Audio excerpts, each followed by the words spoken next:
महापद्म और उसके पुत्र 100 वर्ष तक पृथ्वी का शासन करेंगे। तदनंतर इन नवों नंदों को कौटिल्य नामक एक ब्राह्मण नष्ट करेगा। उनका अंत होने पर मौर्य नृपतिगण पृथ्वी को भोगेंगे। कौटिल्य ही मुरा नाम की दासी से नंद द्वारा उत्पन्न हुए चंद्रगुप्त को राज्याभिषिक्त करेंगे। नमस्कार। अगर आप किसी कारणवश मुझे सब्सक्राइब नहीं कर सकते तो लाइक अवश्य कीजिएगा। विष्णु पुराण। श्री पराशर जी बोले, परीक्षित के जन्मेजय, शुद्धसेन, उग्रसेन और भीमसेन नामक 4 पुत्र हुए तथा जूनु के सुरथ नामक एक पुत्र हुआ। सुरथ के विदुरथ का जन्म हुआ। विदुरथ के सार्वभौम, सार्वभौम के जयतसेन, जयतसेन के आराधित, आराधित के अयुतायु, अयुतायु के अक्रोधन, अक्रोधन के देवातिथि तथा देवातिथि के अजमेर के पुत्र ऋक्ष से भिन्न दूसरे ऋक्ष का जन्म हुआ। ऋक्ष से भीमसेन, भीमसेन से दिलीप और दिलीप से प्रतीप नामक पुत्र हुआ। प्रतीप के देवापी, शांतनु और बालिक नामक 3 पुत्र हुए। इनमें से देवापी बाल्यावस्था में ही वन में चला गया, अतः शांतनु ही राजा हुआ। उसके विषय में पृथ्वी तल पर यह श्लोक कहा जाता है। राजा शांतनु जिसको जिसको अपने हाथ से स्पर्श कर लेते थे, वे वृद्ध पुरुष भी युवावस्था प्राप्त कर लेते थे तथा उनके स्पर्श से संपूर्ण जीव अति उत्तम शांति लाभ करते थे, इसलिए वे शांतनु कहलाते थे। एक बार महाराज शांतनु के राज्य में 12 वर्ष तक वर्षा न हुई। उस समय संपूर्ण देश को नष्ट होता देखकर राजा ने ब्राह्मणों से पूछा, हमारे राज्य में वर्षा क्यों नहीं हुई? इसमें मेरा क्या अपराध है? तब ब्राह्मणों ने उनसे कहा, यह राज्य तुम्हारे बड़े भाई का है, किंतु इसे तुम भोग रहे हो, इसलिए तुम परिवेता हो। उनके ऐसा कहने पर राजा शांतनु ने उनसे फिर पूछा, तो इस संबंध में मुझे अब क्या करना चाहिए? इस पर वे ब्राह्मण पुनः बोले, जब तक तुम्हारा बड़ा भाई देवापी किसी प्रकार पतित ना हो, तब तक यह राज्य उसी का है, अतः तुम इसे उसी को दे डालो। तुम्हारा इससे कोई प्रयोजन नहीं। ब्राह्मणों के ऐसा कहने पर शांतनु के मंत्री अशमसारी ने वेदवाद के विरुद्ध बोलने वाले तपस्वियों को वन में नियुक्त किया। उन्होंने अतिशय सरलमती राजकुमार देवापी की बुद्धि को वेदवाद के विरुद्ध मार्ग में प्रवृत्त कर दिया। उधर राजा शांतनु ब्राह्मणों के कथनानुसार दुख और शोकयुक्त होकर ब्राह्मणों को आगे कर अपने बड़े भाई को राज्य देने के लिए वन में गए। वन में पहुंचने पर वे ब्राह्मणगण परम विनीत राजकुमार देवापी के आश्रम पर उपस्थित हुए और उससे ज्येष्ठ भ्राता को ही राज्य करना चाहिए, इस अर्थ के समर्थक अनेक वेदानुकूल वाक्य कहने लगे। किंतु उस समय देवापी ने वेदवाद के विरुद्ध नाना प्रकार की युक्तियों से दूषित बातें की। तब उन ब्राह्मणों ने शांतनु से कहा, हे राजन, चलो, अब यहाँ अधिक आग्रह करने की आवश्यकता नहीं। अब अनावृष्टि का दोष शांत हो गया। अनादिकाल से पूजित वेद वाक्यों में दोष बतलाने के कारण देवापी पतित हो गया है। ज्येष्ठ भ्राता के पतित हो जाने से अब तुम परिवेता नहीं रहे।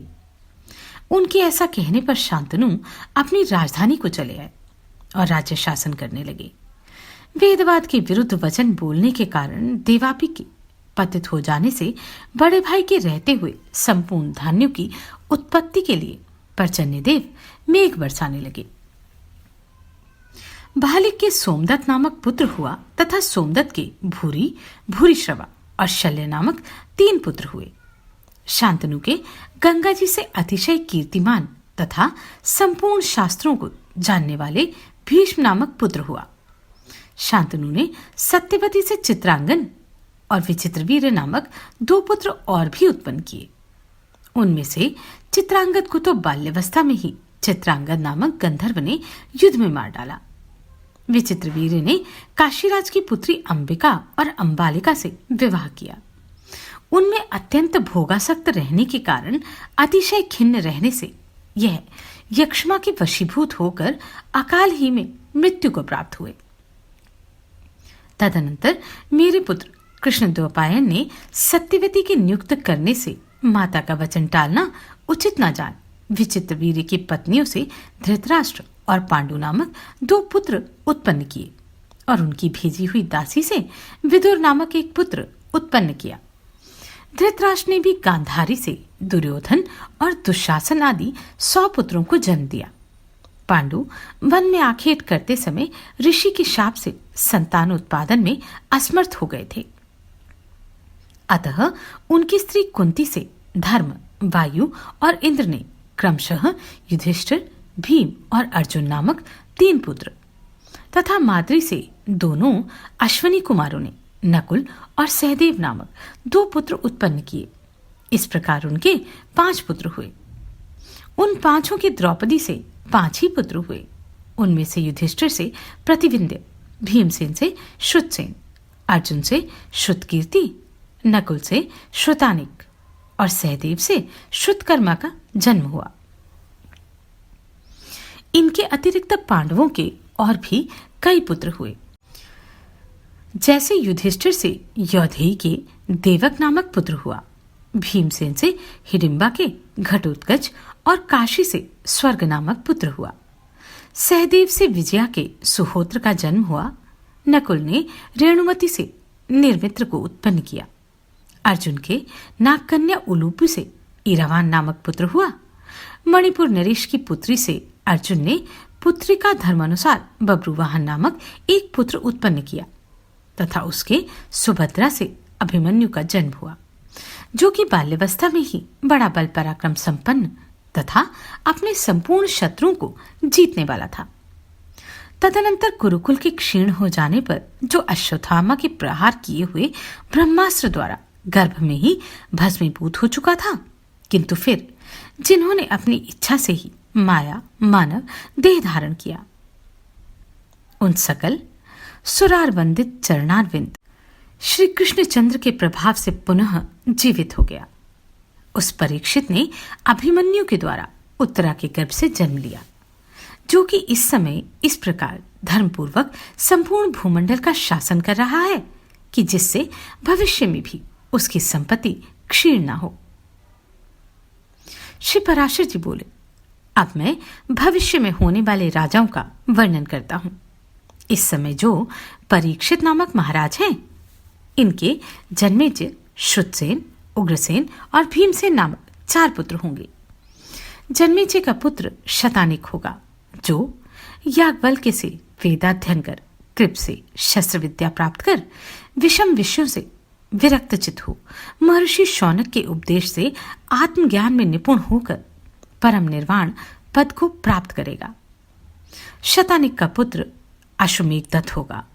उसके अधिसीम कृष्ण तथा अधिसीम कृष्ण के निचक्नु नामक पुत्र होगा, जो कि गंगा द्वारा हस्तिनापुर के बहाले जाने पर कौशंबीपुर में निवास करेगा।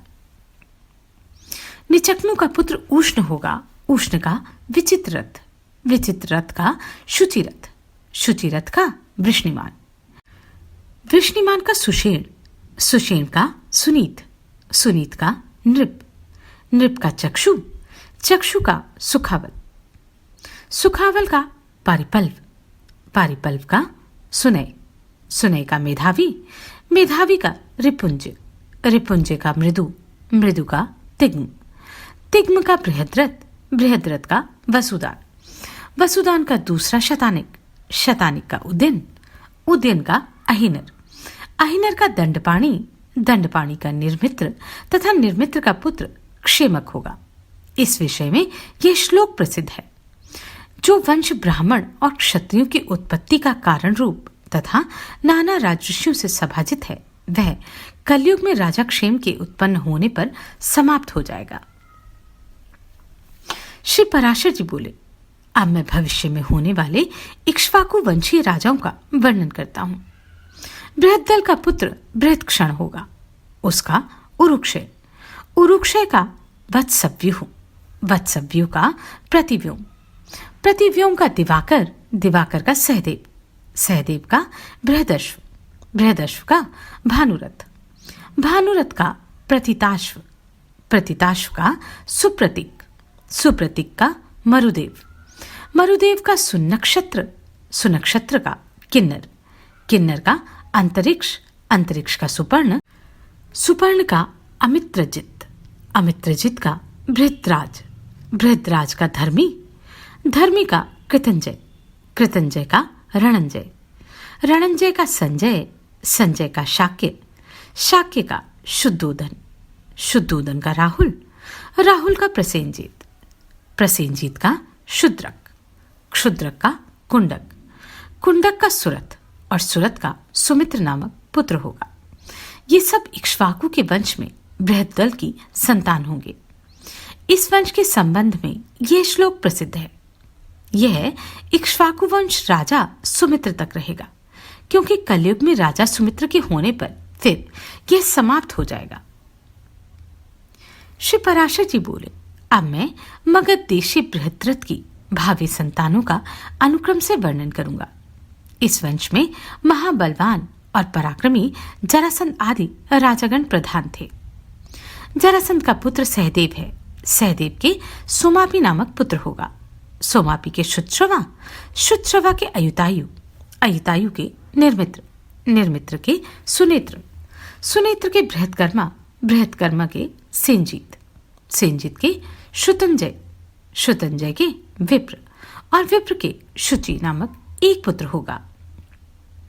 शुचि के क्षेम्य, क्षेम्य के सुव्रत, सुव्रत के धर्म, धर्म के सुश्रवा, सुश्रवा के दृढ़सेन, दृढ़सेन के सुबल, सुबल के सुनीत, सुनीत के सत्यजीत, सत्यजीत के विश्वजीत और विश्वजीत के रिपुंजय का जन्म होगा। इस प्रकार से बृहद्रथ वंशी राजागण 1,000 वर्ष पर्यंत मगध में शासन करेंगे। श्री पराशर जी बोले, बृहद्रथ वंश का रिपुंजय नामक जो अंतिम राजा होगा, उसका सुनीक नामक एक मंत्री होगा। वह अपने स्वामी रिपुंजय को मारकर अपने पुत्र प्रद्योत का राज्याभिषेक करेगा। उसका पुत्र बलाक होगा। बलाक का विशाख्यूप, विशाख्यूप का जनक, जनक का नंदीवर्धन तथा नंदीवर्धन का पुत्र नंदी होगा। ये 5 प्रद्योत वंशीय नृपतिगण 138 वर्ष पृथ्वी का पालन करेंगे। नंदी का पुत्र शिशुनाभ होगा। शिशुनाभ का काकवर्ण, काकवर्ण का क्षेमधर्मा, क्षेमधर्मा का क्षतोजा, क्षतोजा का विधिसार, विधिसार का अजातशत्रु, अजातशत्रु का अभ्रक, अभ्रक का उद्यन, उद्यन का नंदीवर्धन और नंदीवर्धन का पुत्र महानंदी होगा। ये शिशुनाभ वंशी नृपतिगण 362 वर्ष पृथ्वी का शासन करेंगे। महानंदी के शूद्रा के गर्भ से उत्पन्न महापद्म नामक नंद दूसरे परशुराम के समान संपूर्ण क्षत्रियों का नाश करने वाला होगा। तब से शूद्र जातीय राजा राज्य करेंगे। राजा महापद्म संपूर्ण पृथ्वी का एक छत्र और अनुलंघित राज्य शासन करेगा। उसके सुमाली आदि 8 पुत्र होंगे, जो महापद्म के पीछे पृथ्वी का राज्य भोगेंगे। महापद्म और उसके पुत्र 100 वर्ष तक पृथ्वी का शासन करेंगे। तदनंतर इन नवों नंदों को कौटिल्य नामक एक ब्राह्मण नष्ट करेगा। उनका अंत होने पर मौर्य नृपतिगण पृथ्वी को भोगेंगे। कौटिल्य ही मुरा नाम की दासी से नंद द्वारा उत्पन्न हुए चंद्रगुप्त को राज्याभिषेक्त करेंगे। चंद्रगुप्त का पुत्र बिंदुसार, बिंदुसार का अशोकवर्धन, अशोकवर्धन का सुयशा, सुयशा का दशरथ, दशरथ का संयुक्त, संयुक्त का शालिशुक, शालिशुक का सोम शर्मा, सोम शर्मा का शतधन्वा तथा शतधन्वा का पुत्र बृहद्रथ होगा।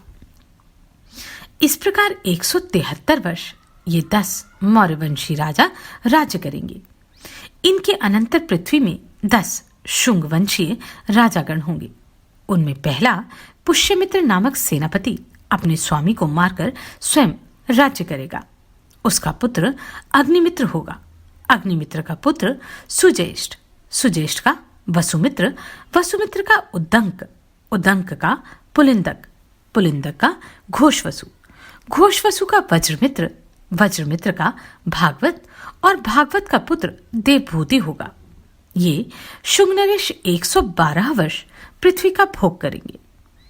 इसके अनंतर यह पृथ्वी कण्व भूपालों के अधिकार में चली जाएगी। शुंग वंशीय अति व्यसनशील राजा देवभूति को कण्व वंशीय वसुदेव नामक उनका मंत्री मारकर स्वयं राज्य भोगेगा। उसका पुत्र भूमित्र, भूमित्र का नारायण तथा नारायण का पुत्र सुशर्मा होगा। ये 4 काणव भूपतिगण 45 वर्ष पृथ्वी के अधिपति होंगे। कण्व वंशीय सुशर्मा को उसका बलिपुच्छक नाम वाला आंध्र जातीय सेवक मारकर स्वयं पृथ्वी का भोग करेगा। उसके पीछे उसका भाई कृष्ण पृथ्वी का स्वामी होगा। उसका पुत्र शांतकर्णी होगा। शांतकर्णी का पुत्र पूर्णोत्संग, पूर्णोत्संग का शातकर्णी, शातकर्णी का लंबोदर, लंबोदर का पिलक, पिलक का मेघस्वाति, मेघस्वाति का पटुमान, पटुमान का अरिष्टकर्मा, अरिष्टकर्मा का हलाहल, हालाहल का पल्लक, पल्लक का पुलिंदसेन, पुलिंदसेन का सुंदर, सुंदर का शातकर्णी। यह दूसरा शातकर्णी है। शातकर्णी का शिवस्वाति, शिवस्वाति का गौमती पुत्र, गोमती पुत्र का अलिमान, अलिमान का शांतकर्णी, शांतकर्णी का शिवश्रित, शिवश्रित का शिवस्कंद, शिवस्कंद का यज्ञश्री, यज्ञश्री का द्विज्ञ, द्वियज्ञ का चंद्रश्री तथा चंद्रश्री का पुत्र पुलोमाची होगा। इस प्रकार ये 30 आंध्रभृत्य राजागण 456 वर्ष पृथ्वी को भोगेंगे। इनके पीछे 7 अभीर और 10 गर्दभील राजा होंगे। फिर 16 शक राजा होंगे। उनके पीछे 8 यवन, 14 तुर्क, 13 मुंड अर्थात गुरुंड और 11 मौन जातीय राजा लोग 1090 वर्ष पृथ्वी का शासन करेंगे। इनमें से भी 11 मौन राजा पृथ्वी को 300 वर्ष तक भोगेंगे। इनके उच्छिन्न होने पर कैंकिल नामक यवन जातीय अभिषेक रहित राजा होंगे। उनका वंशधर विंध्य शक्ति होगा। विंध्य शक्ति का पुत्र पुरंजय होगा। पुरंजय का रामचंद्र, रामचंद्र का धर्मवर्मा, धर्मवर्मा का वंग, वंग का नंदन और नंदन का पुत्र सुनंदी होगा। सुनंदी के नंदीयशा, शुक्र और प्रवीर ये 3 भाई होंगे। ये सब 106 वर्ष राज्य करेंगे। इसके पीछे 13 इनके वंश के और 3 बाहलिक राजा होंगे। उनके बाद 13 पुष्यमित्र और पटुमित्र आदि तथा 7 आंध्र मांडलिक भूपति गण होंगे तथा 9 राजा क्रमशः कौशल देश में राज्य करेंगे। निषद देश के स्वामी भी ये ही होंगे। मध्य देश में विश्वस्वटिक नामक राजा अन्य वर्णों को प्रवृत्त करेगा। वह कैवर्त, वटु, पुलिंद तथा ब्राह्मणों को राज्य में नियुक्त करेगा। संपूर्ण क्षत्रिय जाति को उच्छिन्न कर पद्मावतीपुरी में नागगण तथा गंगा के निकटवर्ती प्रयाग और गया में मागध और गुप्त राजा लोग राज्य भोग करेंगे। कौशल, आंध्र, पुंड्र, ताम्रलिप्त और समुद्र तटवर्तिनी पुरी को देवरक्षित नामक एक राजा रक्षा करेगा। कलिंग, माहिष, महेंद्र और भौम आदि देशों को गुह नरेश भोगेंगे। नैषद, नैमिषिक तथा कालकोशक आदि जनपदों को मणिधान्यक वंशीय राजा भोगेंगे। त्रैराज्य और मुशिक देशों पर कनक नामक राजा का राज्य होगा। सौराष्ट्र, अवंती, शूद्र, आभिर तथा नर्मदा तटवर्ती मरुभूमि पर व्रात्य, द्विज, आभीर और शूद्र आदि का आधिपत्य होगा।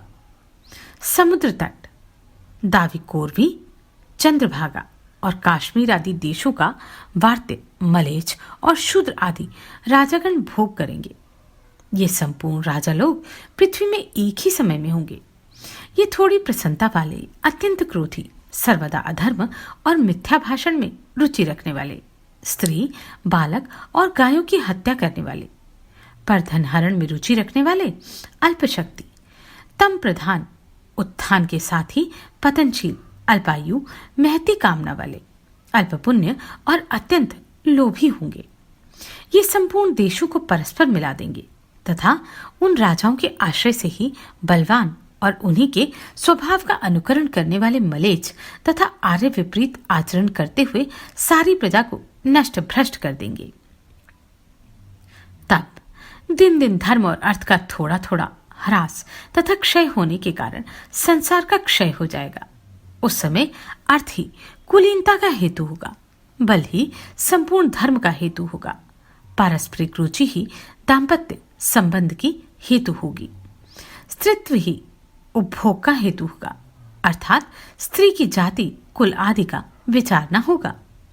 मिथ्या भाषण ही व्यवहार में सफलता प्राप्त करने का हेतु होगा।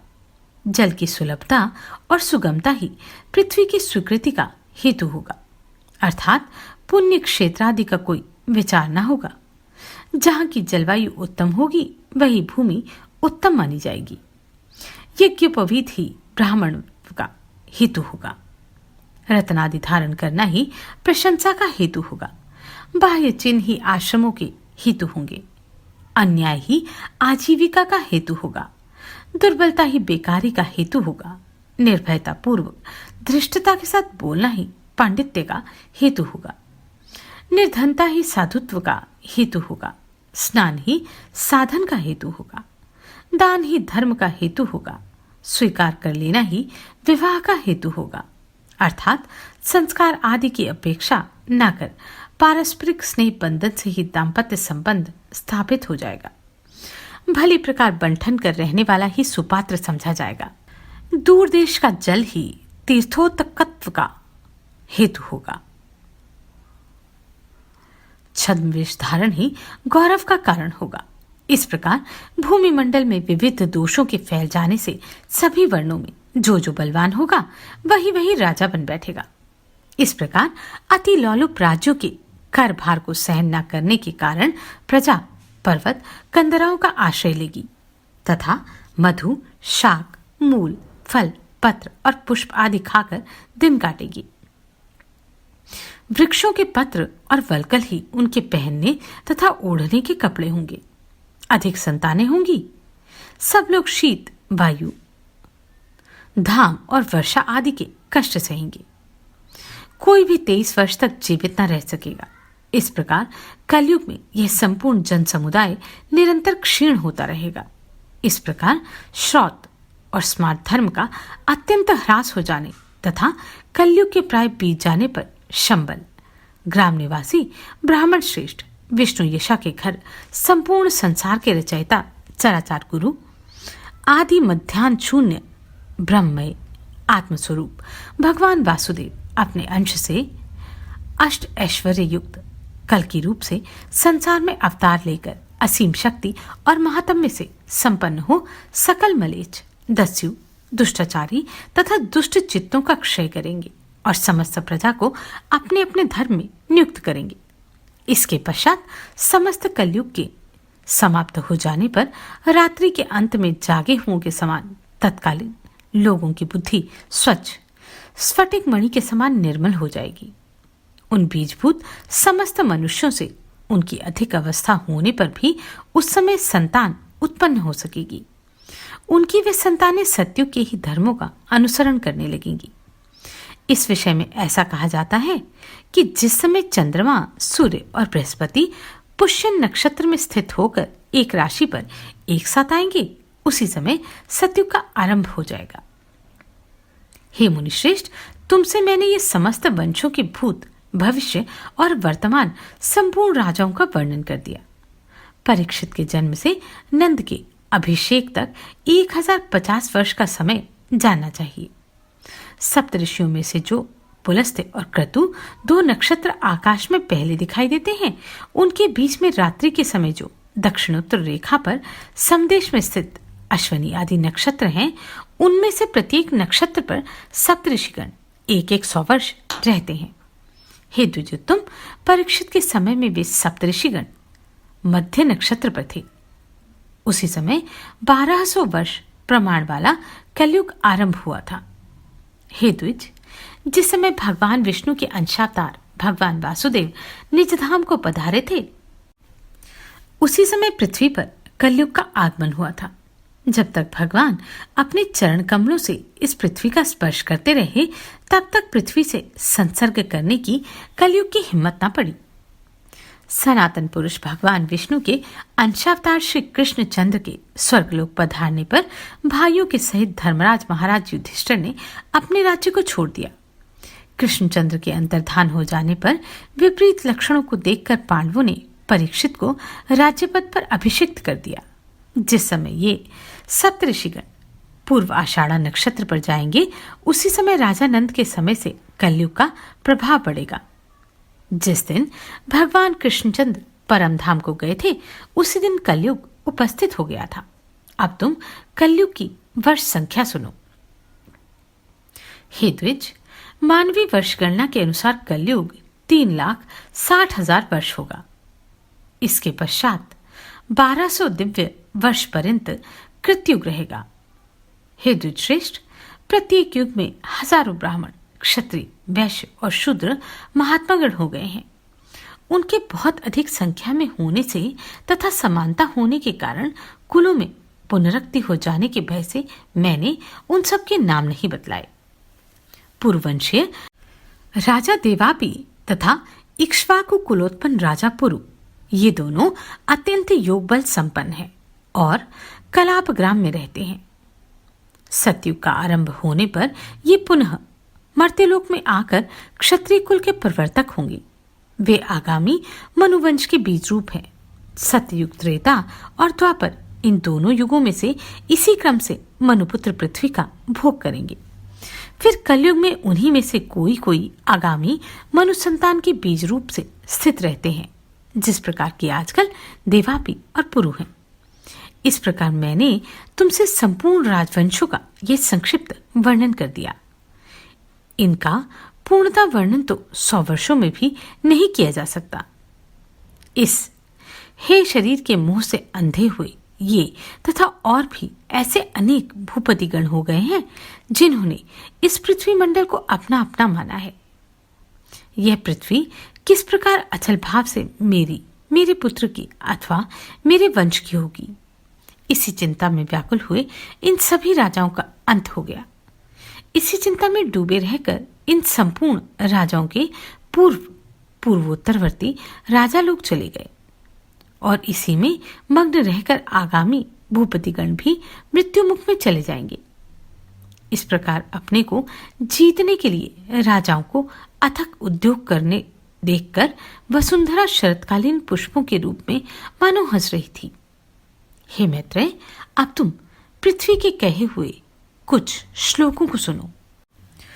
पूर्व काल में इन्हें असित मुनि ने धर्मध्वजी राजा जनक को सुनाया था। पृथ्वी कहती है, अहो, बुद्धिमान होते हुए भी इन राजाओं को ये कैसा मोह हो रहा है, जिसके कारण ये बुलबुले के समान क्षण स्थायी होते हुए भी अपनी स्थिरता में इतना विश्वास रखते हैं। ये लोग प्रथम अपने को जीतते हैं और फिर अपने मंत्रियों को तथा इसके अनंतर ये क्रमशः अपने भृत्य, पूर्ववासी एवं शत्रुओं को जीतना चाहते हैं।